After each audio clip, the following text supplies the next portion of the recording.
వచ్చి మీకు వందనాలు సమర్పిస్తున్నా. మత్తయి సువార్త 13వ అధ్యాయం. మత్తయి సువార్త 13వ అధ్యాయం 24వ వచనం నుండి గ్రంథంలో రాయబడింది. ఆయన మరి యొక్క ఉపమానం వారితో చెప్పాను. ఏమనగా, పరలోక రాజ్యము తన పొలములో మంచి విత్తనము విత్తిన ఒక మనిషిని పోలి ఉన్నది. మనుషులు నిద్రించుండగా అతని శత్రువు వచ్చి గోధుమల మధ్యను గురుగులు విత్తిపోయాను. మొలకలు పెరిగి గింజ పట్టినప్పుడు గురుగులు కూడా అగపడాను. అప్పుడు ఇంటి యజమాని దాసులు అతని యొద్దకు వచ్చి, అయ్యా, నీవు నీ పొలములో మంచి విత్తనం విత్తితివి కదా, అందులో గురుగులు ఎక్కడి నుండి వచ్చినవి అని అడిగిరి. ఇది శత్రువు చేసిన పని అని అతడు వారితో చెప్పగా, ఆ దాసులు, మేము వెళ్ళి వాటిని పెరికి కూర్చోటం నీకు ఇష్టమా అని అతన్ని అడిగిరి. అందుకు అతడు, వద్దు, గురుగులను పెరుగుచుండగా వాటితో కూడా ఒకవేళ గోధుమలు పెరిగింతరు. కోతకాలం వరకు రెండిని కలిసి ఎదగనీయడి. కోతకాలం మందు గురుగులు ముందుగా కూర్చి వాటిని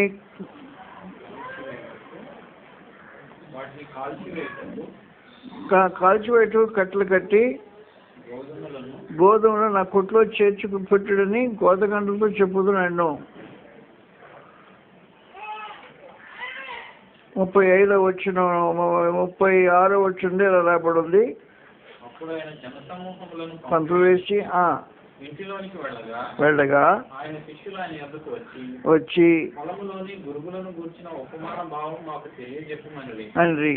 అందుకు ఆయన ఇట్లను, మంచి విత్తనము విత్తువాడు మనిషి కుమారుడు, పొలము లోకము, మంచి విత్తనములు రాజ్య సంబంధులు, గురుగులు దుష్టుని సంబంధులు, వాటిని విత్తిన శత్రువు అపవాది, కోత యుగ సమాప్తి. కోతపోయేవారు దేవదూతలు. గురుగులు ఎలాగ కూర్చబడి అగ్నిలో కాల్చివేయబడునో అలాగే యుగ సమాప్తి యందు జరుగును. మనిషి కుమారుడు తన దూతలను పంపును. వారు ఆయన రాజ్యంలో నుండి ఆటంకములకు సకలమైన వాటిని దుర్నీతి పరులను సమకూర్చి అగ్నిగుండంలో పడవేయుదురు. అక్కడ ఏడ్పును పండు కొరుకుటయును ఉండును. అప్పుడు నీతిమంతులు తమ తండ్రి రాజ్యములో సూర్యుని వలె తేజరిల్లుదురు. చెవులు గలవాడు వీళ్ళుగా. యేసు రాజ్యాన్ని గురించి ఉపమాన రూపంగా సమాచారం తెలియజేస్తున్నారు. పరలోక రాజ్యము మంచి విత్తనం విత్తిన ఒక మనిషిని పోలింది. మంచి విత్తనములు రాజ్య సంబంధులు అని చెప్పేసి అక్కడే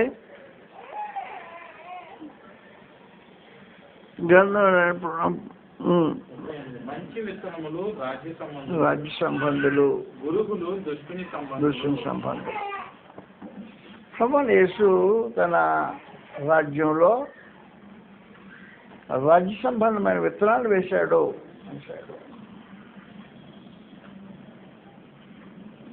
రాజ్య సంబంధమైన విత్తనాలు, రాజ్య సంబంధులు పుట్టారు. దేవుని వాక్యం అనే బీజం వలన పుట్టింపబడిన ఈ జనం. దేవుని వాక్యంలో ఈ శక్తి ఉంది. మొదటి పేతురు 1వ అధ్యాయంలో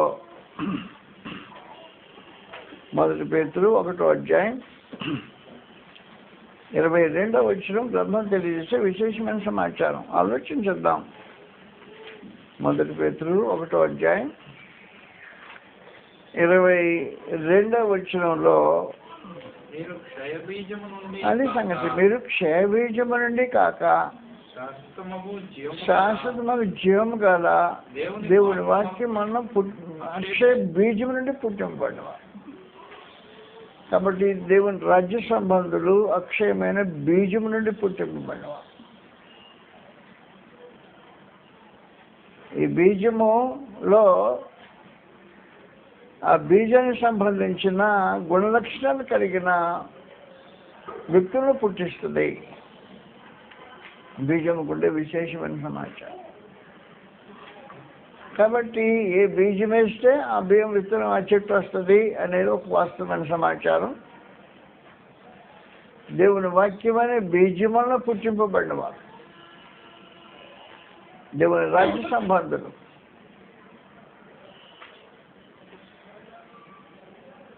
దేవుని రాజ్య సంబంధులు. యాకోబు పత్రిక 1వ అధ్యాయంలో 18వ వచనం రాబడింది. యాకోబు 1వ అధ్యాయం 18వ వచనంలో గ్రంథం తెలియజేసే విశేషమైన సమాచారం. 1:18 యాకోబు. ఆయన తాను సృష్టించిన వాటిలో ఉండినట్లు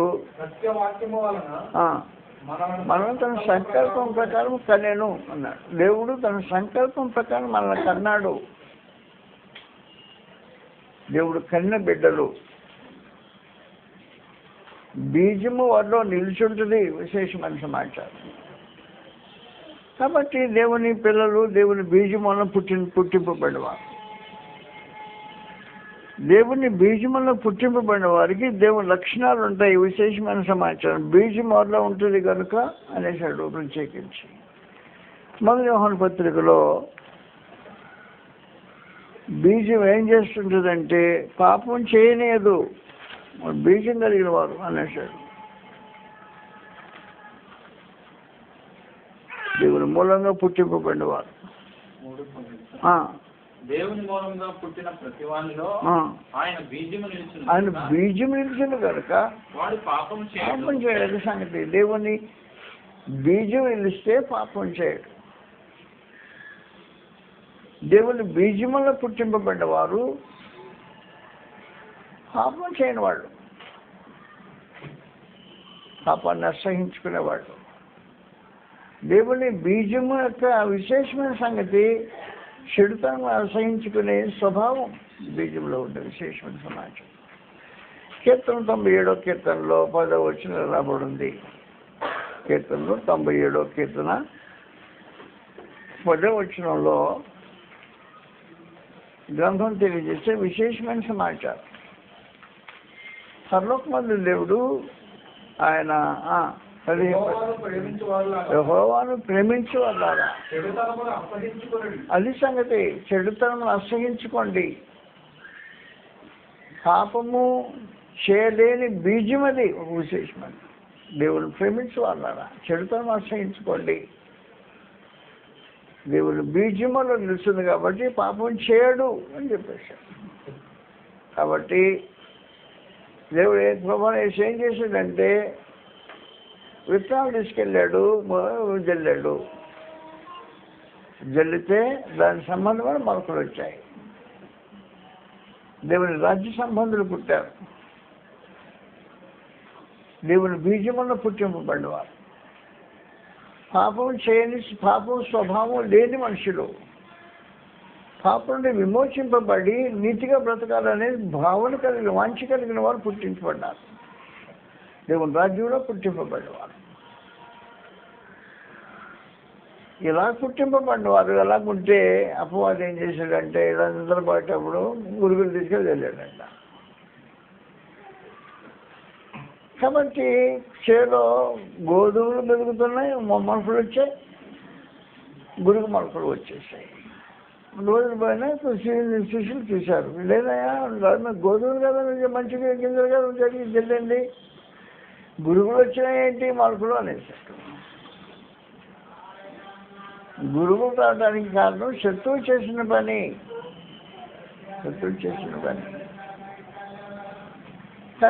కనుక ఆ చేలోనే కృష్ణుడు జల్లిన చేలోనే గోధుమలతో పాటు గురుగులు మొలుస్తూ ఉన్నాయి. గురుగుల స్వభావం వేరుగా ఉంటుంది. గురుగుల స్వభావం వేరుగా ఉంటుంది. గోధుమల స్వభావం వేరుగుంటుంది. కలిసి ఒక చేలో ఉన్నా కూడా బీజమును బట్టి వ్యత్యాసం ఏర్పడుతుంటుంది. ఈ బీజం పుట్టించే రూపం ఒక రకం ఉంటుంది, ఆ బీజం పుట్టించే ఒక రూపం. కాబట్టి బీజం పుట్టిన చిన్నప్పుడు నాటిన గోధుమ గింజలు మొలక ఒక రకంగా ఉంది, గుడుగు గింజ ఒకే మొక్క ఒక రకంగా ఉంది. తెలియదు ఆ వ్యత్యాసం. గోధుమలు గురుగులు కలిసి పెరుగుతున్నాయి, వ్యత్యాసం తెలియకుండా పెరుగుతున్నాయి. అది గోధుమ చేలోనే ఒక షో ఇచ్చేసాయి. కానీ పెరిగితే పెద్ద అయిన తర్వాత మొలక వచ్చిన తర్వాత గింజ పడుతుంది. గింజ పట్టినప్పుడు గోధుమ గింజ పట్టే రకం ఉంటుంది, వేరుగా ఉంటుంది, గురుగు గింజ వేరుగా ఉంటుంది. గింజలు పట్టినప్పుడు వ్యత్యాసం తెలిసిపోతుంది. కాబట్టి నేను క్రిస్మస్ సంఘంలో ఏం జరుగుతుందంటే, మొదటి తిమోతి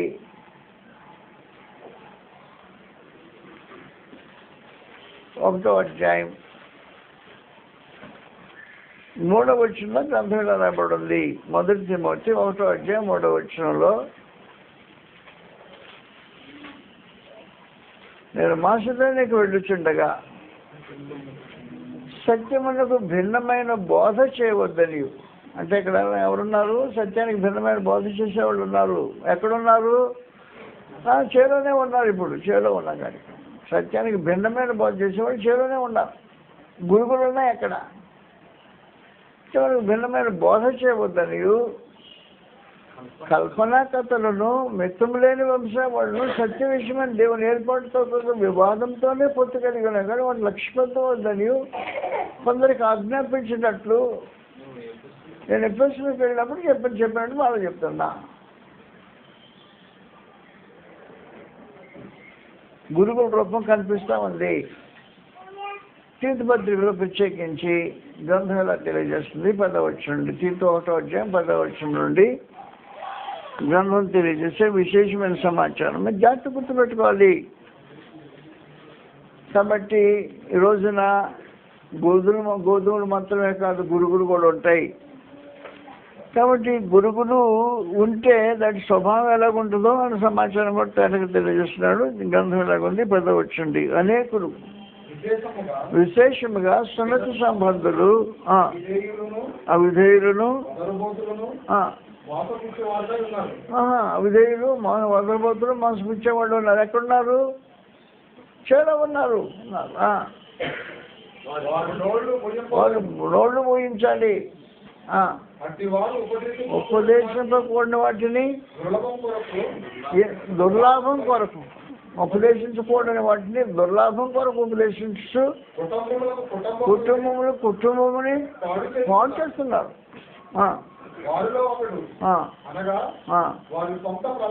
ప్రవక్తలు ఒకడిట్లను ప్రేతీయులు, అబద్ధికులను, దుష్టమృగములను, సోమటం తిండిపోతున్నారు. ఎక్కడున్నారు? చేలోనే ఉన్నారు. కాబట్టి ఇప్పుడు జాగ్రత్తగా ఆలోచించాల్సిన అవసరం సంగతి ఏంటంటే, దేవుని బీజం వల్ల పుట్టింపబడిన రూపం ఒక రకంగా ఉంది. దేవుని వల్ల బీజం వల్ల కాకుండా పుట్టినపడిన ఒక రూపం ఉంది. చెర పెరుగుతున్నాయి. చెర పెరుగుతున్నారంట. 10వ వచనం మరోసారి చదువుతాం. వాడి సంగతి ఇలా రాబడింది. అనేకులు విశేషముగా సున్నత సంబంధులను, ఎవరు? అవిధేయులు,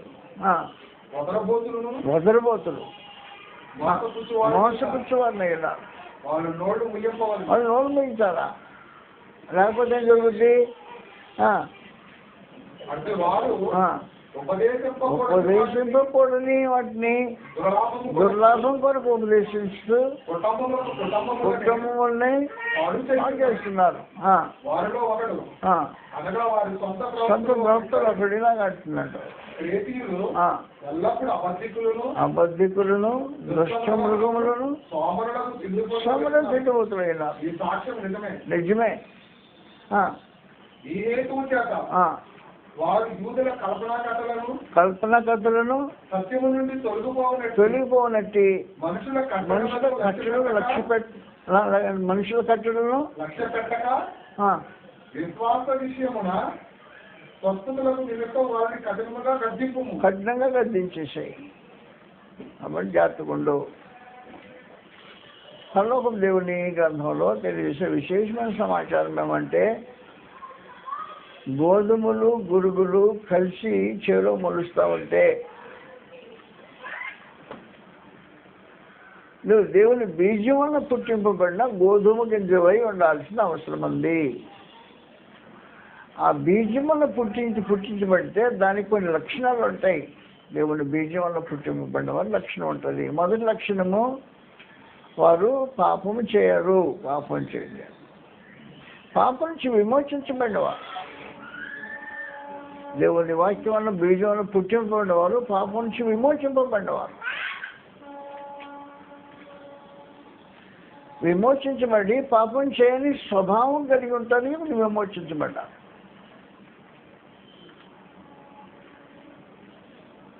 దేవుని బీజం వల్ల పుట్టింపబడినవారు. హెబ్రీయులకు రాసిన పత్రికలో బీజాన్ని గురించి మాట్లాడి,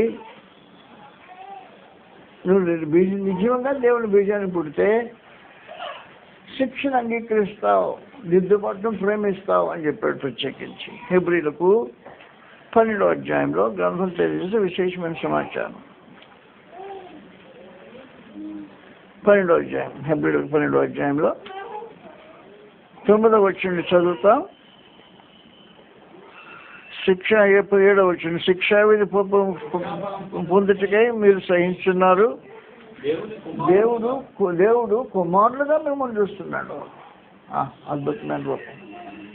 దేవుడు నిన్ను చూసేటప్పుడు తన కుమారుడుగా చూస్తుంటాడు.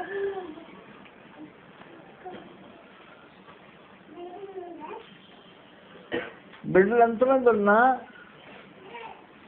కన్నబిడ్డకు తల్లికి కంటికి కన్నబిడ్డ కనబడే రూపం వేరుగా ఉంటుంది. వేరుగా ఉంటుంది. ఆ బిడ్డను చూసేటప్పుడు ఉండే భావాలు ఎలాగుంటాయో ప్రత్యేకించబడి ఉంటాయి. తక్కిన బిడ్డలు ఉంటారు, వాళ్ళలో తన బిడ్డను ప్రత్యేకించగలిగిన కన్ను తెలుకుంటుంది. అలాగే పరలోకపు దేవుడు ఏం చేస్తుంటాడంటే తన బిడ్డను చూస్తుంటాడు. లోకంలో ఏం చేస్తున్నాడు చెప్పాడు. ఏం చెప్తాడు? తన బిడ్డల గురించి ఎలాగ ఆలోచన చేస్తున్నాడంట. చదువుతాం. శిక్షా ఫలం పొందుగా మీరు సహించుతున్నారు. దేవుడు మిమ్మల్ని కుమారులుగా చూస్తున్నాడు. కుమారుడు ఆయన చూపులో దేవుని కుమారులుగా కనబడే మనుషులు మంచి విత్తనాలు పొలంలో ఉన్నాయి. మంచి విత్తనాలు దేవుడు పరలోకం చూస్తుంటే మంచి విత్తనాలు కనిపిస్తున్నాయి. ప్రత్యేకంగా ఆయన బీజాన్ని పుట్టిన వాళ్ళు, ఆయన వాక్యమైన బీజము హృదయంలో పడి వాక్యానికి విధేయత చూపించిన స్వభావం కలిగిన జనం దేవుని బీజం వల్ల పుట్టింపబడినవారు. దేని ప్రభావం వల్ల మతంలో వచ్చిన వాళ్ళు కాదు. మత సంబంధమైన కార్యకలాపాలకు ఆలోచించేసే మనుషులు కాదు. దేవుని బీజం వల్ల పుట్టింపబడినవారు. దేవుని కుమారుడుగా బ్రతుకు కలిగిన వారు. కుమారుడుగా దేవుని ఆలోచించేసే మనుషులు అద్భుత రీతిగా ఉంటారు. ఆశ్చర్యమైన మనుషులే ఉంటారు.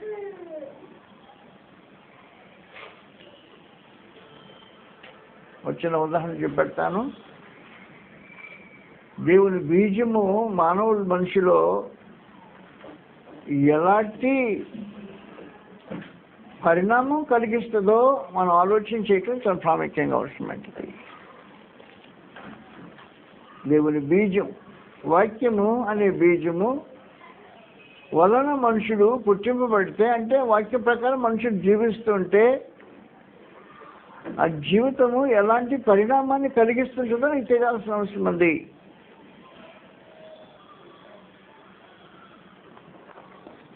కాబట్టి దేవుని బీజంలో పుట్టింపబడినవారు, దేవుని బీజంలో పుట్టింపబడినవారు పరిశుద్ధత కోరేవాళ్ళు, పరిశుద్ధులుగా జీవించేవాళ్ళు, పరిశుద్ధులుగా ఆలోచించేసేవాళ్ళు, నీతిగా బ్రతికే మనుషులు. ఒక విశేషమైన సమాజం. కాబట్టి పొలంలో ఏమున్నాయంటే గోధుమలు ఉన్నాయి, ఆ తర్వాత గురుగులు కూడా ఉన్నాయి. రెండు పెరుగుతున్నాయి. పెరుగుతుంటే వ్యత్యాసం ఏమొచ్చింది, కొంచెం వయసు వచ్చింది, వయసు వచ్చిన తర్వాత వ్యత్యాసం వచ్చేసింది, వ్యత్యాసం గింజ పట్టింది, గింజ పట్టేటప్పుడు ఆ గింజ తేడా ఈ గింజ తేడా ఉంది. ఈ గింజ ఎలాగుంది, ఈ గింజ ఎలాగుందంటే ఒక గింజ పరిశుద్ధతో జీవితం కొనసాగిస్తూ ఉంది. దేవుని బీజం కలిగి, దేవుని భయం కలిగి, దేవుని పరిశుద్ధత కలిగి జీవితం కొనసాగించే ఒక ప్రక్కన ఉంటే, రెండవది గురికి ఎలాగుంది, మన సొంతం గురికి ఎలాగున్నాయో. కాబట్టి వాస్తవమైన సమాచారం ఏమంటే, మనం దేవుని సంపూర్ణ బ్రతికేటప్పుడు గోధుమలుగా బ్రతకటం అనేది ఒక అవసరమైన సమాచారము. గోధుమలుగా ఉండాలి. తీర్థ పత్రికలో గ్రంథం మనం చదివిన విశేషమైన సమాచారం 1వ అధ్యాయం 10వ వచనం నుండి, అనేకులు విశేషముగా సున్నతి సంబంధులను, అవిధేయులను, మొట్టమొదటి అవిధేయులు, వదరబోతులను, మోసపుచ్చు అన్నయ్య ఉన్నారు. అది మోసపుచ్చేవారు. ఏ బీజం ఇది? దైవికమైన బీజం కాదు. వదరబోతులు దైవికమైన బీజం కాదు. మోసపుచ్చేవారు దైవికమైన బీజం. చదువు కింద చదువుతుంటే వాళ్ళు నోళ్ళు పోయించాలి. ఉపదేశించకుండా వాటిని స్వలాభం కొరకు ఉపదేశించుతూ బీజం, అది దాని బీజం బట్టి జరిగే కార్యక్రమం. కుటుంబంలో పాడు చేస్తూ. కాబట్టి నేనేం చెప్తున్నానంటే, మన జీవన శైలి మన బీజాన్ని సూచిస్తుంది. మనం ఏ బీజాన్ని పుట్టివ్వబడ్డామని సమాచారం సూచిస్తుంది. మనం బ్రతికే బ్రతుకు, మన తలంచే తలంపులు, మన భావన నీ బీజాన్ని తెలియజేస్తుంది. బీజాన్ని తెలియజేస్తుంది. మనం దేవుడు చెప్పేశాడు, ఇలా కాకపోతే బీజం వేరే బీజం అని చెప్పేశాడు. కాబట్టి అవిధేయులు వేరే బీజాన్ని పుట్టిన వాళ్ళు. విధేయత అనే ఒక విశేషమైన సమాచారం దేవుని బీజానికి సంబంధించింది. దేవుని బీజానికి సంబంధించింది. ఫిబ్రవరి 7వ అధ్యాయంలో దేవుని బీజము ఏం చేస్తుందంటే విధేయతకు ప్రాధాన్యత ఇస్తుంటుంది. 7వ అధ్యాయం 8వ వచనంలో రాయబడింది. 7వ అధ్యాయం 8వ వచనం. మరియు లేవి క్రమము చూడగా 7 మీరు చదివేది దయచేసి 5వ అధ్యాయం 7వ వచనం దయచేసి రాయబడింది. 8వ వచనం 5వ అధ్యాయం 8వ వచనంలో ఆయన కుమారుడయుండి విధేయత నేర్చుకోవటం వల్ల విశేషమైన సమాచారం. మనం బీజం దేవుని వల్ల బీజం వల్ల పుట్టింపబడితే ఏమి నేర్చుకోవాలి? విధేయత నేర్చుకోవాలి. విధేయత నేర్చుకోవాలంటే దేవునికి లోబడటం అనే భావన కలిగి ఉండాలి. దేవుని మాటలను గౌరవించి దానికి లోబడటం అనే స్వభావంతో ఆలోచన జీవితం కొనసాగించాలి. దేవుని మాటకు లోబడటం, దేవుని మాట మన జీవితాన్ని ఏర్పాటు చేయటం అనే విశేషమైన కార్యక్రమం. మానవ జాతి దేవునికి అవిధేయత చూపించిన వాళ్ళు. వీరు ఈ వదరబోతులు అవిధేయులు. వేరే బీజాన్ని పుట్టినవారు కాబట్టి అవిధేయులు అయి ఉన్నారు. మనం దేవుని బీజాన్ని పుట్టింపబడితే ఏం చేయాలి? విధేయత నేర్చుకోవటం ఒక అవసరమైన సమాచారం. ఎవరికి విధేయత చూపించాలి? దేవునికి విధేయత చూపించడం చాలా ప్రాముఖ్యంగా అవసరం. కాబట్టి వాస్తవానికి దేవునికి విధేయత చూపించటం, దేవునికి విధేయత చూపించటంలో దేవుని చేత శిక్షింపబడిన పరిశుద్ధతలోనికి రావటం అనే ఒక విశేషమైన సమాచారం జరగాలి. ఫిబ్రవరి 12వ అధ్యాయంలో చదువుతున్న సమాచారం ఇదేమని ప్రత్యేకించి గ్రంథం తెలియజేస్తుంది. శిక్ష ఫలం పొందుటకై మీరు సహించుతున్నారు. 7వ వచనంలో దేవుడు కుమారులుగా మిమ్మల్ని చూస్తున్నాడు. మీ కనుదృష్టి, దేవుని కనుదృష్టిలో నువ్వు ఎలా కనపడుతున్నావు? కుమారులుగా కనపడుతున్నావు. కుమారులుగా చూస్తున్నాడు. తండ్రి శిక్షింపని కుమారుడు ఎవడు? కుమారుడైన వారందరూ శిక్షలో పాలు పొందుతున్నారు. మీరు పొందని ఎడలా దుర్బీజులే కానీ, అంటే వేరే బీజమా, నా బీజం అన్న కాదు, వేరే బీజాన్ని పుట్టిన వాళ్ళు అని. దుర్బీజులే కానీ కుమారులు కాదు అన్నమాట. కాబట్టి గోధుమలు కాదు, గురుగురు దుర్బీజం. అందువలన మన కుమారులం అయితే దేవుని బిడ్డలమై దేవుని బీజం వల్ల పుట్టింపబడితే కుమారులమై ఉంటాం. కుమారులైన వాళ్ళు పరిశుద్ధంగా జీవిస్తుంటారు. దేవుని పరిశుద్ధతను గౌరవించి సన్మానించి దేవుని స్వభావంతో సంగతులు ఆలోచించేసే భావన కలిగిన వారు ఉంటారు. దేవుని బీజం వల్ల పుట్టింపబడిన వారు శిక్షా విధి ఫలం పొందటానికి వాళ్ళు సహించుతుంటారు. దేవుని బీజం వల్ల పుట్టింపబడిన వారు దేవుని పరిశుద్ధతలో పాలు పొందాలనే భావన కలిగి ఉంటారు. దేవుని పరిశుద్ధతలో పాలు పొందటం, పరిశుద్ధతలో పాలు పొందటం అంటే దేవుడు తన స్వభావాన్ని బట్టి పరిశుద్ధుడు, ఆయన పరిశుద్ధుడు. యెషయా గ్రంథం మనకి తెలియజేసిన 6వ అధ్యాయంలో 3వ వచనం, సైన్యములకు అధిపతి యెహోవా పరిశుద్ధుడు పరిశుద్ధుడు పరిశుద్ధుడు అంటూ మానక దివారాత్రములు. కాబట్టి దేవుడు పరిశుద్ధుడు. కాబట్టి మనము పరిశుద్ధ జీవితం జీవించడం అనేది ఒక అవసరం. అది బీజం పుట్టింపబడిన వాళ్ళు పరిశుద్ధులుగా బ్రతకాలని అవసరం కలిగిన వాళ్ళు ఉన్నారు. పరిశుద్ధులుగా బ్రతకటం అంటే తక్కిన లోకం లాంటి మనుషులం కాకుండా వ్యత్యాసమైన జనంగా, మనసులో పరిశుద్ధత, జీవన చర్యల్లో పరిశుద్ధత, నీ ఆలోచనలో పరిశుద్ధత, అనుభవంలో పరిశుద్ధత చాలా మన జాగ్రత్త కావాల్సిన అవసరం ఉంది. ఈ పరిశుద్ధలో పాలు పొందటానికి దేవుడు ఏం చేస్తుంటాడంటే శిక్షిస్తాడు. తండ్రిగా కుమారులు శిక్షించే అధికారం కలిగిన వాడు తండ్రి. తండ్రి కుమారులను శిక్షించేటప్పుడు ఎందుకు శిక్షిస్తాడు అంటే అనవసరంగా శిక్షించడు. మనలాంటి వాడుగా తండ్రి. తల్లిదండ్రులకి ఏదైనా కోపం వస్తుంటే ఆ కోపం బిడ్డల మీద చూపిస్తారు కొంతమంది. తల్లిదండ్రులు కోపం బిడ్డల మీద చూపించడం శిక్షించే విధానం కాదు. దేవుడు అలా చూపించడం. దేవుడు చూపించినప్పుడు ఏం చేస్తుంటాడంటే నువ్వు ఆయన పరిశుద్ధతలో పాలు పొందాలనే ఉద్దేశంతో జరిగిస్తుంటాడు. పరిశుద్ధతలో పాలు పొందాలి ఆయన, నేను పరిశుద్ధుడు కదా, నా పరిశుద్ధతలో నువ్వు పాలు పొందాలి అనే ఒక విశేషమైన గుణలక్షణంతో మనం, ఎందుకంటే బీజం అది ఆయన కుమారుడుగా చూస్తాడు కాబట్టి కుమారులను తన పరిశుద్ధిలో పాలు పొందాలని కోరుకుంటాడు. దేవుడు పరిశుద్ధుడు కాబట్టి ఆయన కుమారులు పరిశుద్ధులుగా ఉండాలి. ఆ పరిశుద్ధిలో పాలు పొందటం అనే ఆ భావంతో మనం దేవుడు ఆలోచన చేస్తుంటాడు. ఏ బీజము అనేది ఇప్పుడు పొందడం, నువ్వు గోధుమ గురుగువా, నీ బీజం ఏది అని మనం ఆలోచన చేసినప్పుడు మన జీవన చర్యల్లో ఈ సంగతులు దాటగా పడుతుంది. అప్పుడు నెక్స్ట్ ఏం చెప్పాడంటే నువ్వు పరిశుద్ధలో పాలు పొందాలి, నేను శిక్షిస్తున్నా. నువ్వు అలా శిక్షలో పాలు పొందకపోతే నా బీజం కాదు వేరే బీజము, గురుగువే గోధుమ కాదు అని చెప్పేసాడు. కాబట్టి మనం గోధుమలాగా నటించితే నట్టయ్యే పరిస్థితి కాదు. అవి మొక్కలు వయసు వచ్చినప్పుడు దాని నిజ స్వరూపం తెలుస్తుంది. వయసు వచ్చినప్పుడు ఏం చేస్తుంటాయి, విత్తనాలు వస్తాయి బయటికి. విత్తనాలు బయటకు వచ్చినప్పుడు ఓహో ఇది విత్తనం, ఏ విత్తనం, గోధుమ విత్తనం. ఈ విత్తనం ఏ విత్తనం, గురుగు విత్తనం. ముందు విత్తనాలు రాకముందు రెండు ఒకే రకం కనిపించవచ్చు, ఒకే సమాచారం. కనుక పరలోక దేవుడు ఏం చేశాడంటే ఒక అవకాశం మానవ జాతికి అనుగ్రహించిన అవకాశం ఏమంటే దేవుని తోటలో నీవు జల్లబడే ఒక మొక్కగా మంచి గోధుమ గింజగా ఉండటానికి అవకాశం కలిగించాడు. ఆ బీజము దేవుని వాక్యం అనే బీజంలో పుట్టింపబడే కార్యక్రమం ఏర్పాటు చేశాడు.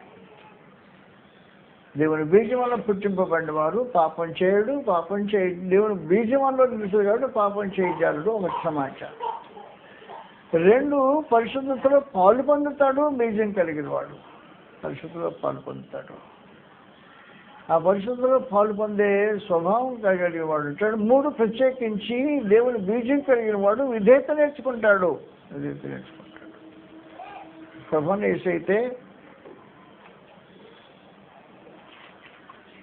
ఈ విధేయతం స్కూల్కి వెళ్ళేవాడు, విధేయత నేర్చుకునే పాఠశాలకు వెళ్ళేవాడు, దినచర్యగా వెళ్ళేవాడు, ప్రతిదినం బడికి వెళ్ళేవాడు. తెలుసునా యేసు ప్రభు యేసు బడికి వెళ్ళేవాడు ప్రతిదినం. గ్రంథం ఎలా తెలియజేస్తుందో మాటలు మానవసరం. యెషయా గ్రంథం 50వ అధ్యాయం ఇలా రాబడుతుంది. యెషయా గ్రంథం 50వ అధ్యాయం పాఠశాలకు వెళ్ళి ప్రభువుని యేసు నేర్చుకున్న పాఠాలు ఏంటో గ్రంథం ఇలా తెలియజేస్తుంది. విధేయత నేర్చుకొని అన్నాడే, ఆ విధేయత నేర్చుకోవడానికి ప్రభువుని యేసు వెళ్ళిన పాఠశాల గురించి ఇలా రాయబడి ఉంది. యెషయా గ్రంథం 50 నుండి, అలసిన వారిని ఓడించే జ్ఞానం నాకు కలుగునట్లు శిష్యులకు తగిన నోరు యెహోవా నాకు దయచేసి ఉన్నాడు. శిష్యులు విన్నట్లుగా నేను వినుటకై ప్రతి ఉదయమున నాకు వినుబుద్ధి పుట్టించున్నాడు. వినుబుద్ధి ప్రతి ఉదయాన వినుబుద్ధి. దేనికి వినుబుద్ధి? శిష్యుడు వినేటట్టు.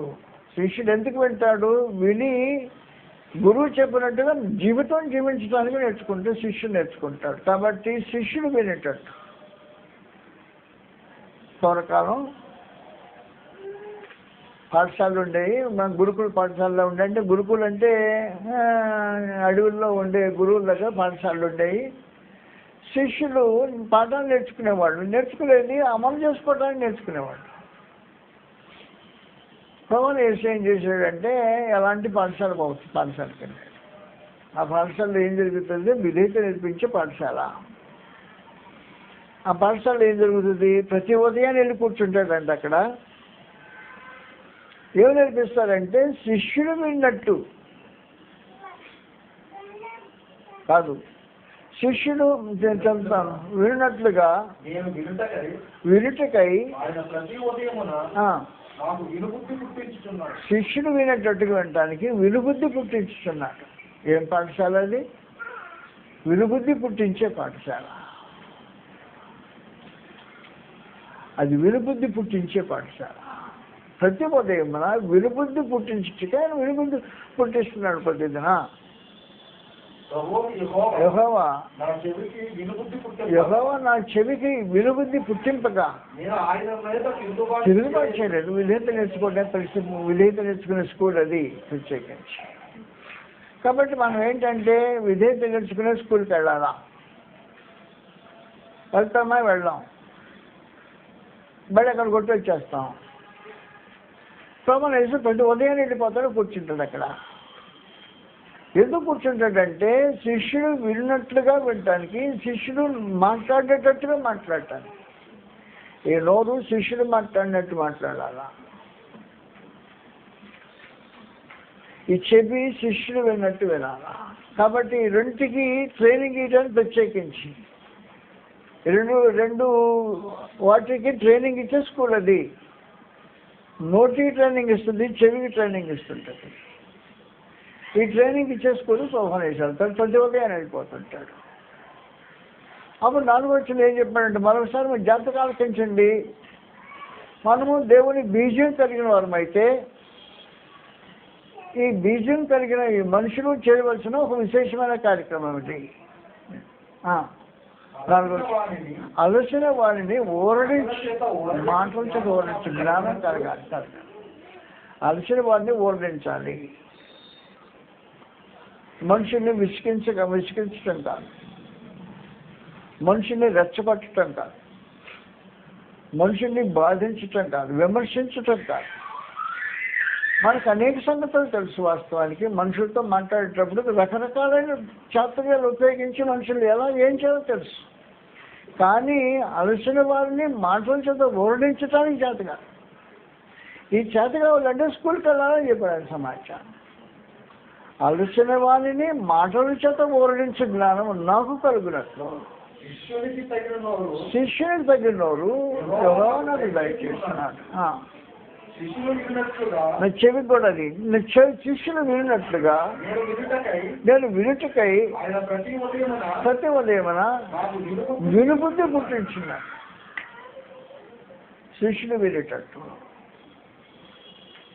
నీ ఆజ్ఞ ఉందా? ఆజ్ఞకు నేను లోబడాలి. కాబట్టి శిష్యుడు వినేటట్టుగా వినాలి. ఆజ్ఞకు లోబడాలంటే శిష్యుడు విన్నట్టు వినాలి. దేవుని సందేశం ఉందా? సందేశం ప్రకారం జీవితం జీవించాలంటే శిష్యుడు విన్నట్టు వినాలి. దేవుని వాక్య ప్రకారం బతకటానికి, ఆత్మ సంబంధంగా జీవించటానికి నువ్వు వినికిడి చాలా ప్రాముఖ్యమైనది, నువ్వు మాట్లాడే మాట చాలా ప్రాముఖ్యమైనది. ఈ రెండుకి ట్రైనింగ్ పీరియడ్ ప్రత్యేకించి ప్రభువుని యేసు ఉదయం వెళ్ళిపోయేవాడు. పసిబిడ్డ పలక బల్పం తీసుకుని వెళ్ళిపోయినట్టు, టీచర్ ముందు కూర్చున్నట్టు ప్రభువైన యేసు ప్రతి ఉదయాన దేవుని సముఖంలోకి వెళ్ళిపోయి దేవుని సన్నిధిలో కూర్చుండేవాడు. పరలోకమైన దేవుడు ఆయనకు నేర్పించేవాడు. ఏమి నేర్పించేవాడు? శిష్యుడు నీ నోరు ఇష్టం వచ్చినట్టు మాట్లాడకూడదు. ప్రభువైన యేసు దేవుని సముఖంలో కూర్చుండి ప్రార్థించి బయటికి వెళ్ళి మాట్లాడతాడు. మాట్లాడినప్పుడు ఏం చేయాలంటే ఎవరితో ఎలా మాట్లాడాలి, మనుషులతో ఎలా సంధించాలి, ఎవరితో ఎలా మాట్లాడకూడదు అనే విశేషమైన సమాచారం ప్రభువైన యేసు కూర్చొని నేర్చుకునేవాడంట. కాబట్టి శిష్యుడు అలసిన వాడిని ఓరడించాలి, అలసిపోయిన వాడిని ఓరడించాలి. పాపం చేత అలసిపోయిన ఆత్మని ఓరడించే జ్ఞానం కలగాలి. పాపం చేసి అలసిపోయి వచ్చేసింది, మధ్యాహ్నం పడిలో పండుగ తీసుకుని అమ్మాయి బావి దగ్గరకు వచ్చేసింది. అలసిన మనిషిని ఓరడించే జ్ఞానం. 5గురితో తిరిగేసింది, మాట్లాడింది, 6వ బతుకుతోంది. ఆమెతో మాట్లాడతానా? అలసిపోయినాడు ఉండి ఓరడించే జ్ఞానం. దేవుని సముఖంలో కూర్చుండి సమరస్థితితో మాట్లాడిన అనుభవం ప్రత్యేకమైన ప్రభువైన యేసు దేవుని సముఖంలో అలసిన వారిని ఓరడించే జ్ఞానం తనకు కలుగునట్లు ప్రతి ఉదయాన వీడు బుద్ధి. ఏం చెప్పాలి నేను? నీ బతుక నేను అనొచ్చు. అది అసలు పరిశుద్ధమైన ప్రభువైన యేసు పరిశుద్ధంగా జీవించేవాడు. ఆయన పాపంగా బ్రతికే మనిషి. ఆమె చేయకుండా దగ్గరికి వచ్చిందనుకో తృణీకరించవచ్చు. నేను స్కూల్కి వెళ్ళాను, అలసిన వారిని ఓరడించే జ్ఞానం కలిగితే స్కూల్కి వెళ్ళిపోయాను. అలసి వచ్చేసింది, మధ్యాహ్నం వేళ కొండ తీసుకొని బాగా దగ్గరకు వచ్చేసింది. తను ఓరడించాలి ఇప్పుడు, తన ఆత్మను రక్షించాలి ఇప్పుడు, తనకు జ్ఞానోదయం కలిగించాలి ఇప్పుడు, తన మెస్సాన్ని గురించి తెలియచేయాలి ఇప్పుడు, తన అడుగులో దాగి ఉన్న విశ్వాసాన్ని బయటికి తేవాలి ఇప్పుడు. శిష్యులు వచ్చారు మాట్లాడుతున్నాడు. ఈయన ఆమెతో ఎందుకు మాట్లాడుతామని అంటానికి ఆవిడ దమ్ముతాను లేదు, దాంట్లో కూర్చున్నాడు. కాబట్టి ప్రభువైన యేసు విలుబుద్ధి బీజమును బట్టి మనకు ఈ సమయం లభిస్తుంటాయి. జాగ్రత్త గుర్తుపెట్టుకోండి, మనకి ఏ బీజం ఉందో, ఏ బీజంలో పుట్టింపబడ్డామో అనే సంగతికి తెలిస్తే క్రీస్తు ప్రభువు లాంటి విలుబుద్ధి పుట్టించే పాఠశాలకు వెళ్ళిపోతాం.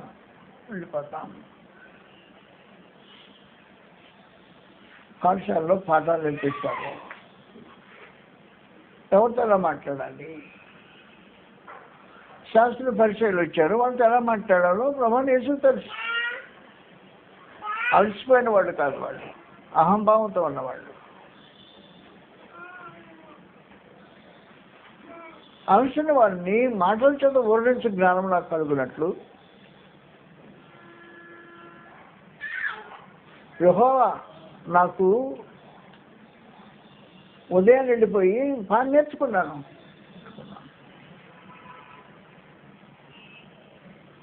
నా చెవికి కూడా ట్రైనింగ్ ఇచ్చాడు.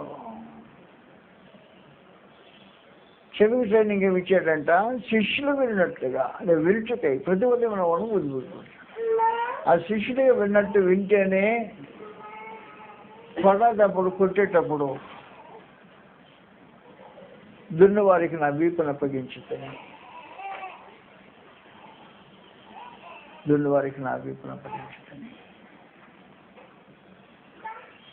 చెరుకు వారికి చెంపలను అప్పగించుతాను.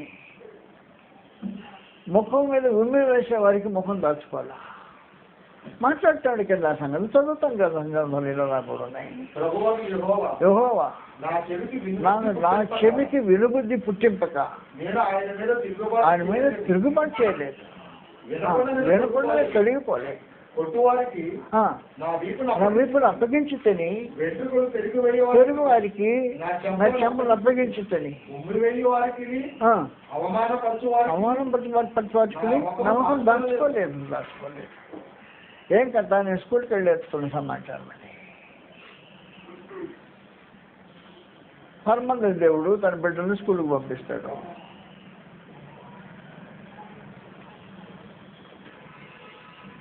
ఈ స్కూల్లో నేర్చుకునే పాఠాలు ఇవి. మనం ఎప్పుడైనా స్కూల్కి వెళ్ళామా? వెళ్ళాం కదా. అసలు దాని పని ఎప్పుడో పలకబలం పట్టుకోలేదు కదా. ఈ దారి కూడా వెళ్ళలేదు మనం అసలు వాస్తవంగా మాట్లాడుతుంది. భక్తి అంటే ఈ దూరంగా ఈ రూపంగా ఆలోచించేసిన మనుషులంతా నోటుకు వచ్చినట్టు మాట్లాడటం, తోచినట్టు చేయటం అనేది అలవాటైపోయిన ఈ జనానికి ఏ బీజంలో పుట్టింపబడ్డారో నాకు నిజంగా తెలియదు. దేవుని వాక్యం అనే బీజం వల్ల పుట్టింపబడి దేవుని కుమార్తె అయితే క్రీస్తు లాంటి ట్రైనింగ్ స్కూల్లోకి వెళ్ళి పాఠాలు నేర్చుకుంటారు.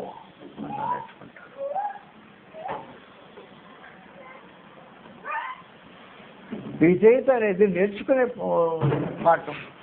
విధేయత తనంతా తాను రాదు. ఈ దేహము విధేయత చూపించే దేహం కాదు.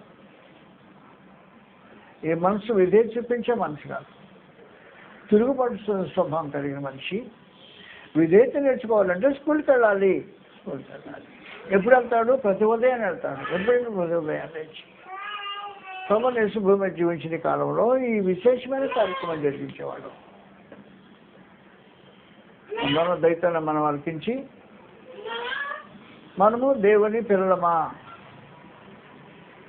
పిల్లలం అయితే పిల్లల యొక్క లక్షణాలు కలిగి ఉండాలి కదా. పిల్లల యొక్క లక్షణాలు కలిగి ఉండకుండా ఊరక ఎదుగుతూ ఉంటే ఏం జరుగుతుంటుంది?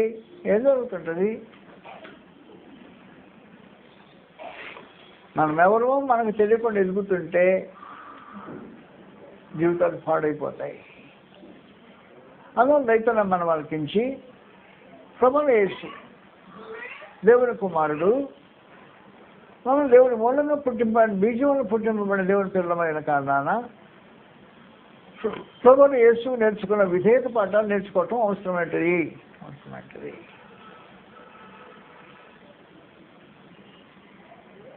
ఆయన కుమారుడయ్యుండి 8వ వచనంలో హెబ్రీ 5:8 ఆయన కుమారుడయ్యుండి తాను పొందిన శ్రమల వలన విధేయత నేర్చుకోలేడు. విధేయత నేర్చుకోవాలంటే శ్రమలు పొందాలా? శ్రమానుభవంలో విధేయత నేర్చుకుంటాడు.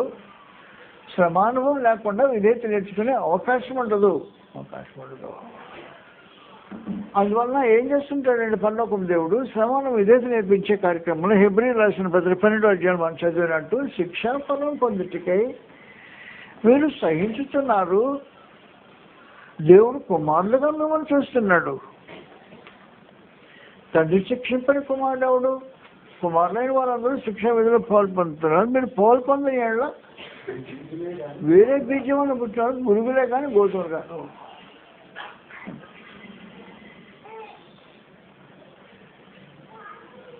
వేరే బీజం, నా బీజం కాదు అది. నా బీజం అయితే ఏం జరుగుతుంది? శిక్షా విధి పొందటానికి ఇష్టపడుతుంటావు, రూపుదిద్దుకోవడానికి ఇష్టపడుతుంటావు. స్కూల్కి వెళ్తావు కావాలంటే పాఠాలు నేర్చుకుంటాను.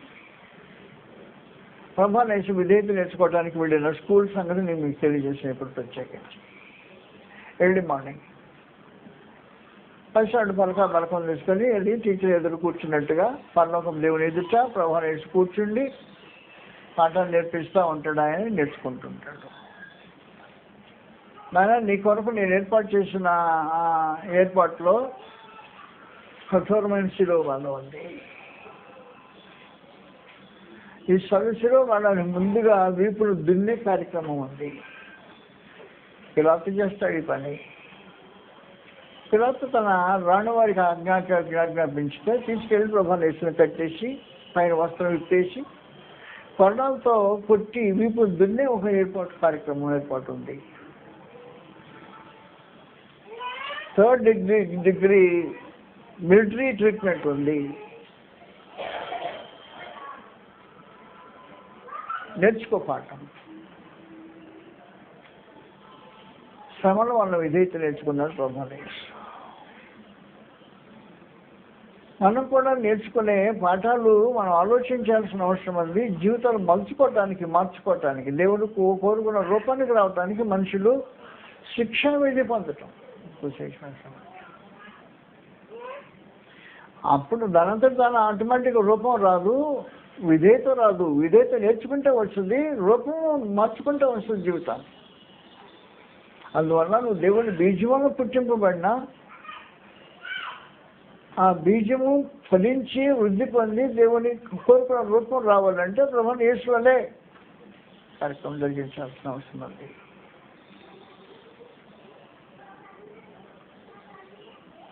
నీకు విధేయత పాఠాలు ఎంతవరకు వచ్చినాయి? ఏబిసిడీలు వచ్చినాయి, ఆలోచనయా? విధేయత చూపించడమే లేదు, నీ పని కాకుండా పోయినాయి. దేవుని మాట ఒక రకం ఉంటుంది, నీ బ్రతుకు ఒక రకం ఉంటుంది. విధేయత నేర్చుకునే పరిస్థితి లేదు.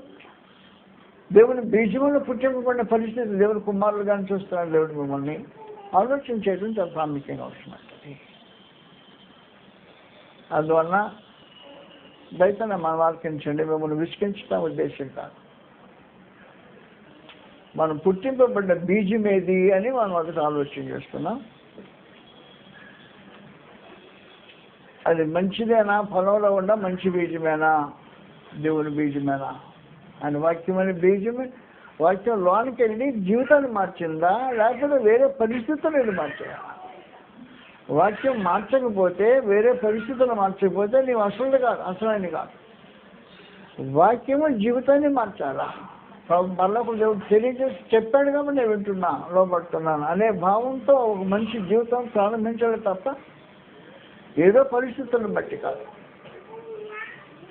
అని చెప్పాడంటే భయంకరంగా, రేపు వస్తావు, ఇవాళ ఏమవుతుందో నీకు అనేటాన్ని భయపడ్డాడంటే, భయపడి బాప్తిసం పడ్డాడంట.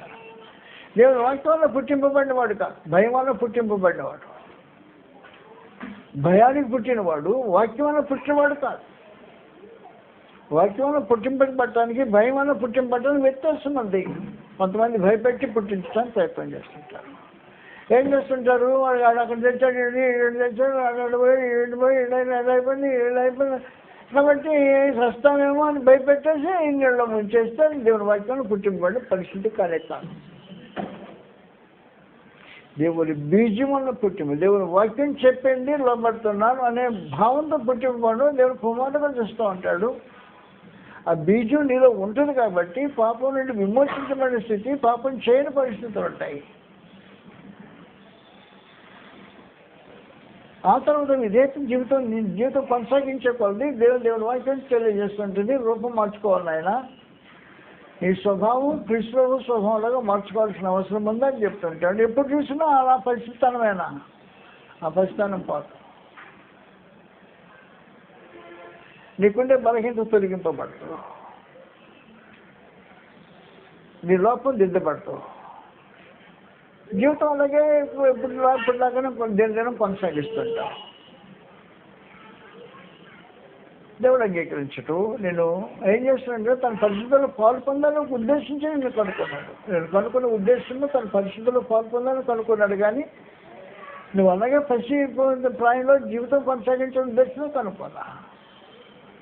కాబట్టి పరిస్థితుల్లో పాలు పొందడానికి అది శిక్షించడానికి ఆలోచన చేస్తుంటాడు. ఈ శిక్ష అనుభవించడానికి నువ్వు స్కూల్కి వెళ్ళి తన పాఠాలు నేర్చుకోవాల్సిన అవసరం ఉంటుంది. ప్రభావం వేసి పాఠాలు నేర్చుకొని విధేయత నేర్చుకోవడానికి పాఠాలు నేర్చుకునే విశేషమైన కార్యక్రమం జరిగింది. కాబట్టి విధేయత పాఠాల కొరకు మనం ఎవరు వేగిరి పడుతున్నామంటే వేగిరి పడేట్లా ఎప్పుడు చూసినా పరిస్థానమే. ఆ పసిబిడ్డలు ఎప్పుడు చూసినా చిన్న పలక మీద అక్షరాలు దిద్దుకునే కార్యక్రమం. ఎంతకాలం అక్షరాలు దిద్దుకునే కార్యక్రమం? రూపులు మార్చుకోవాల్సిన అవసరం లేదా? దేవుని బీజములు పుట్టింపబడి ఎదగాల్సిన అవసరం లేదా? కాబట్టి ఎదిగే కార్యక్రమంలో పరిశుద్ధులు పాలు పొందాలి, విధేయత నేర్చుకోవాలి, స్కూల్కి వెళ్ళాలి, పాఠాలు నేర్చుకోవాలి. రెండుకి ట్రైనింగ్ కావాలి. నీ నాలుగు నీ చెవికి రెండుకి ట్రైనింగ్ కావాలి. అప్పుడు నాలుక ట్రైనింగ్ అయిపోతే వ్యర్థమైన మాటలు పలకుండా అది నిలబడి ఉంటుంది. వ్యర్థమైన మాటలు పలకుండా ఉంటుంది. నాలుకను ఎవడు స్వాధీనం చేసుకోలేడని గ్రంథం చెప్పింది. ఎవరు స్వాధీనం చేసుకోకపోతే వేరే సంగతి. దేవుని కుమారులు స్వాధీనం చేసుకుంటారు నాలుకని. లోకంలో ఎవడు స్వాధీనం చేసుకోలేడు నాలుకని. యాకోబు పత్రిక 3వ అధ్యాయంలో తెలియజేసినట్టు దేవుని పిల్లలు స్వాధీనం చేసుకోలేదని అర్థం కాదు దాని అర్థం. కాబట్టి నీకు నాలుకను ఎవడు స్వాధీనం చేసుకోకపోతే ప్రభువుని యేసుకి వెళ్ళినట్టు స్కూల్కి వెళ్ళాలి నువ్వు నాలుకను స్వాధీనం చేసుకోవటానికి. 3వ అధ్యాయం మా యాకోబు పత్రికలో 3వ వచనం అది నాలుకను గురించి మాట్లాడుతూ ఎవడు స్వాధీనం చేసుకోలేడని ఇలా రాబడింది. నాలుక కూడా చిన్న అవయవమైనను బహుగా అగ్నిపడును. ఎంత కొంచెము నిప్పు 2వ వచనం చదువుతాం. అనేక విషయంలో మనమందరం తప్పిపోతున్నాం. ఎవడైనా మాట ఎందుకు తప్పని వాళ్ళ అటివాడు లోపం లేనివాడే తన సర్వశరీరంలో స్వాధీనపరచుకునే శక్తి కలవాడగును. ముందు నాలుగు స్వాధీనం అయితే శరీరం అంతా శరీరం లోపడుతుందంట. నాలుగు స్వాధీనం కాకపోతే శరీరం లోపడదు. కాబట్టి నాలుగు స్వాధీనం పరచుకోవడానికి ప్రభువుని స్కూల్కి వెళ్ళేవాడు. నువ్వు స్కూల్కి వెళ్ళాలా? చాలా ఫలభరితంగా నీ నాలుగు ఉపయోగించబడటం అనేది అవసరమైన.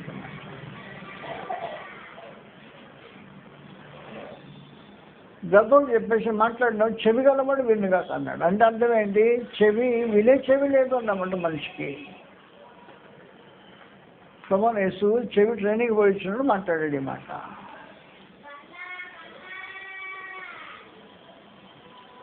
ఉదయాన్నే పోయేవాడిని చెవి ట్రైనింగ్ కోసం. వినుబుద్ధి పుట్టించేవాడు ఆయన. వింటానే ఉంటాను బుద్ధి, వినే బుద్ధే ఉంటుంది. నాకు ఏం చెప్తాడో వినటానికి అనే బుద్ధి ఉంటుంది.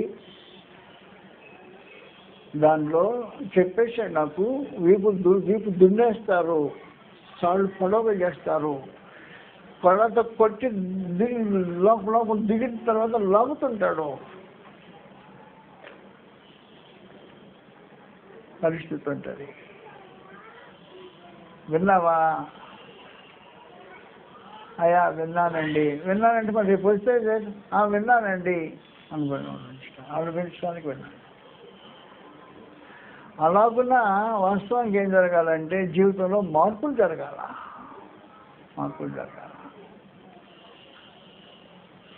వచ్చి వెళ్ళిపోవటం కాదు. యాకోబు దేవుని మందిరంలో యెహోవా ఆయన తన మార్గంలో వచ్చి మనకు బోధిస్తాడు. బోధించినప్పుడు జరగాల్సిన కార్యక్రమం ఏమంటే త్రోవలో నడుచుకోవటం అనేది తీర్మానంతో మనుషులు ఇక్కడి నుంచి నడుచుకోవాలి. అలాగే జీవిస్తాం. నేను ఇక మీదట స్కూల్కి వెళ్ళిపోతాను. స్కూల్లో వినుబుద్ధి పుట్టించే స్కూల్ ఉంది అక్కడ. నా చెవికి నోటికి ట్రైనింగ్ ఇచ్చే కార్యక్రమం ఉంది. అది దాంట్లో ఆ ప్రాబ్లం నేర్చుకుంటాను అనే భావన కలిగి జీవితం కొనసాగించడంలో ఒక అవసరమైన సమాచారం. కాబట్టి ఆరాధన ఫలభరితంగా ఉండాలంటే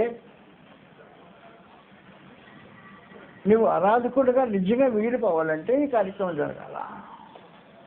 ఏం జరగాలంటే ఆరాధకులు యాకోబు దేవుని మందిరంలో యెహోవా పర్వతం వెళ్దాం రండి. ఎందుకు వెళ్తామంటే ఆయన మార్గం విషయమే బోధిస్తాడు, మనము ఆయన త్రోవలో నడుచుకుంటామనే భావన కలిగిన వాళ్ళు ఆరాధకులై ఉంటారు.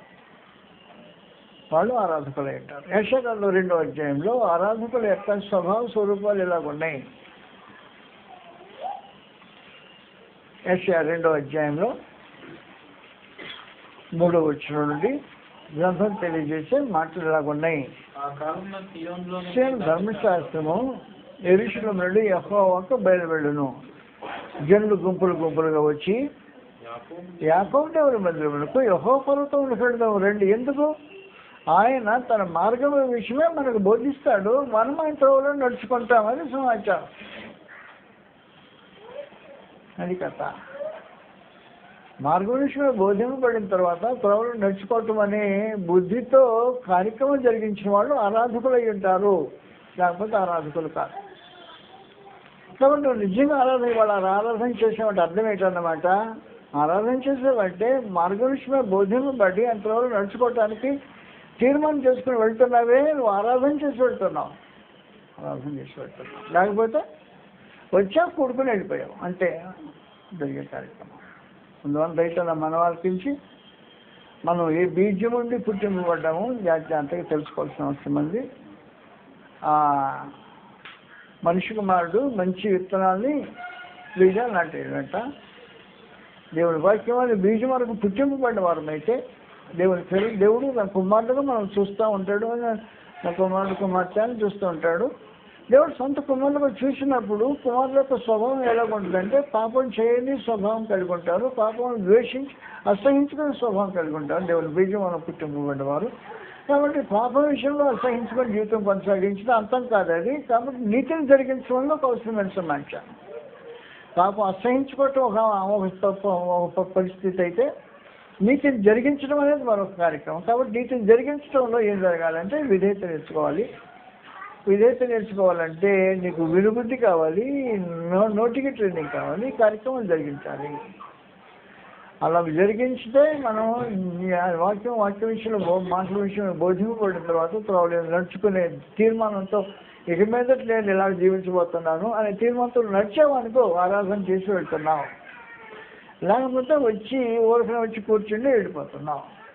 నువ్వు ఆరాధించేసి వెళ్ళిపోతున్నావు, వచ్చి కూర్చొని వెళ్ళిపోతున్నావు, నీ మీద ఆధారపడుతున్నావు, అంతేగాని నాకు సంబంధించింది కాదు. మన ఆరాధకులు ఏం చేయాలి? ఈ కార్యక్రమం జరిగించాలి. దేవుడు ఆరాధకులు కోరుకుంటున్నాడు. ఎలాంటి ఆరాధకులు కోరుకుంటున్నాడు? ఆత్మతో సత్యంతో ఆరాధన చేసి ఆరాధకులు కావాలని మెసేజ్ పంపించాడు ప్రత్యేకించి ప్రభానేష్ చేత. ఆ మెసేజ్ తీసుకొచ్చి ప్రభానేష్ చెప్పేశాడు. తను ఆరాధించు వారు ఇంటివారే కావాలని తండ్రి కోరుతున్నారని చెప్పేశాడు ప్రభానేష్. చెప్పేసాడు సమాచారం. అది కోరుకున్న ఆరాధకులుగా కావాలంటే ఏం చేయాలంటే ఈ జీవితం ఇలాగే మనం మలుచుకోవాల్సిన అవసరం ఉంటుంది. అలా చేయకపోతే మందులో కూర్చుని వెళ్ళిపోయాం, గోధుమలో గురుగులో మొత్తానికి వెళ్ళిపోతున్నాం సమాచారం. అందువల్ల ఇప్పుడు తెలియకపోవచ్చు, మనం ఎవరు అనేది ఇప్పుడు తేల్చకపోవచ్చు. ఆఖరి రోజున చెప్పేశాడు, మీరు పేకొద్దని, మీరు దీంట్లో వేరు చేయొద్దని చెప్పేశాడు. ఇది గోధుమ, ఇది గురుగాన్ని వేరు చేయొద్దు, తరగని రెండు కలిసి. ఎవరికి ఇస్తాను ఛాన్స్? దేవదూతలకు ఇస్తాను. దేవదూతలు చేసి ఏం చేస్తుంటారు? వాళ్ళకి తెలుసు ఎవరి గోధుమ ఎలా విడదీయాలో. వాళ్ళు విడదీసి కట్టలు కట్టి పక్కన పెట్టేస్తారు. నీకు గోధుమ నీకు కొట్లో కోసుకుంటారు. వాళ్ళు ఆరినాకి వాటిని దహించేస్తారు. ఇంకా సమాచారం తెలియజేశాడు. ఆ దుస్థితి మనలో ఏర్పడకుండా ఉండేదానికి దేవుడు ఏం చేశాడంటే కాలం ఇచ్చాడు. ఎంతకాలం? నువ్వు చనిపోయేంత వరకు కాలం ఇచ్చాడు నీకు. లేదు ప్రభు నువ్వు యేసు ప్రత్యక్షమయ్యేంత వరకు కాలం కావాలి. ఇది కానీ ముందు, అది కానీ ఏదైనా ముందు అయితే ఏది ముందు అయితే అంత వరకు కాలం ఇచ్చేసాడు. ఈ కాలాన్ని నువ్వు సద్వినియోగం చేసుకోవటం అవసరమవుతుంది. కాలాన్ని వ్యర్థంగా వచ్చిపోవటంలో గడపటం కాకుండా ఆ నిత్యని కాలాన్ని సద్వినియోగం చేసుకోవటం వల్ల ఒక అవసరమైన కార్యక్రమం. ఇస్రాయేలు ఐగుప్తుని తీసుకొచ్చాడు, తీసుకొచ్చి అరణ్యంలో పెట్టాడు. అరణ్యంలో పెట్టి కనాన్ దేశం స్వాధీనం చేసుకోవడానికి వెళ్ళమన్నాడు. ఈ మధ్యకాలము వాళ్ళు కనాన్ను ఆక్రమించుకోవడానికి సిద్ధపడవలసిన జీవిత విధానం ఎలాగో మన జీవితంలో నేను క్రీస్తులోకి వచ్చిన దినం నుండి లేదా ఇక్కడ ప్రవేశించిన దినం నుండి నువ్వు చనిపోయే దినం వరకు దేవుడు నీకు అనుగ్రహించిన కాలం. ఈ మధ్యలో ఒకవేళ నీ మనసు కఠినమైపోయింది అనుకో, మారు మనసు పొందే అవకాశం కోల్పోయే కాలం అయిపోతుంది. కాబట్టి ఆ కాలం నీకు దక్కదు. అందువల్ల జాగ్రత్త సంగతులు ఆలోచన చేసి జీవితాలు మార్చుకోవడానికి ప్రయత్నం చేసి ఎక్కడ లోపం ఉందో అక్కడ లోపం దిద్దుకోవడానికి దేవుని ఎదుట ఒప్పందం చేసుకుని ముందుకు సాగుదాం. అలా చేయటం దేవుడు తన కృపను మనం నడిపిస్తాం చేయను కాక. నమస్కారం.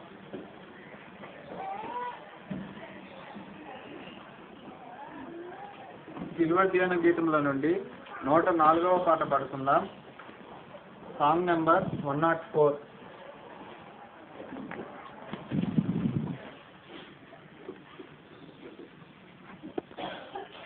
ఏ పాపమెరుగని ఓ పావన